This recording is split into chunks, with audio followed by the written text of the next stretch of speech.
How do we deal with shame? Shame is an experience which many of us have. Sometimes it's because of something in our upbringing that we're ashamed of. Sometimes it's something that we've done that we're ashamed of. Sometimes it's much less easy to put our finger on what is making us feel this sense of shame, this sense that we're not worthy, that somehow we don't deserve to be happy. It's very difficult sometimes to deal with it when we don't know what's causing the feeling. But it can have quite bad effects or destructive effects on our life, because it makes us feel as though we have no confidence in ourselves. Sometimes it makes us withdraw because we want to keep these things secret. Sometimes, on the other hand, it makes us aggressive because we feel angry at the fact that we feel we've got to keep these things secret, or that we're feeling ashamed of ourselves.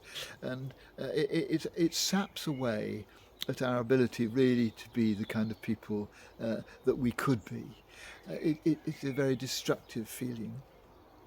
Charles Dickens felt ashamed. He died on this day in 1870. He was ashamed of his upbringing because, although he was very happy until he was 11, at that point he had to go and work in a factory sticking labels onto pots of boot polish. This was because his father, who was a bit of a spendthrift, had been put in the debtors' prison in Marshalsea, and the tradition was that the wife and the younger children would go there too. But Charles was sent off to a relative to work in this factory, which he found humiliating and distressing.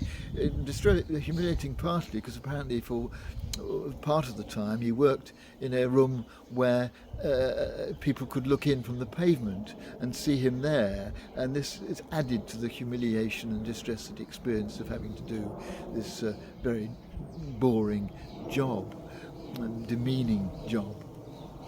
His way of dealing with it was to write the feelings into the characters of some of his books. So you've got David Copperfield, who worked in a similar kind of warehouse. You've got Oliver Twist, who felt orphaned, as indeed Charles Dickens did when his mother didn't hurry to get him back when eventually the family were released from the debtors' prison. He felt betrayed by his mother, orphaned by her, and wrote those feelings into Oliver Twist. And there was Pip in Great Expectation, who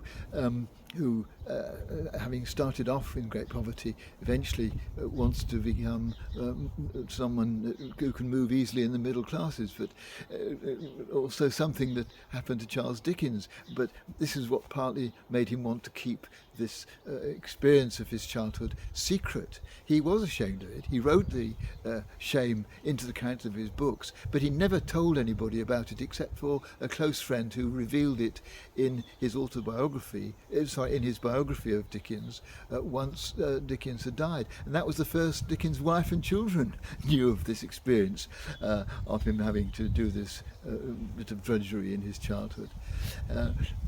Shame can make us very secretive. It can undermine our confidence. It can make us feel we're always hiding a bit of ourselves from other people.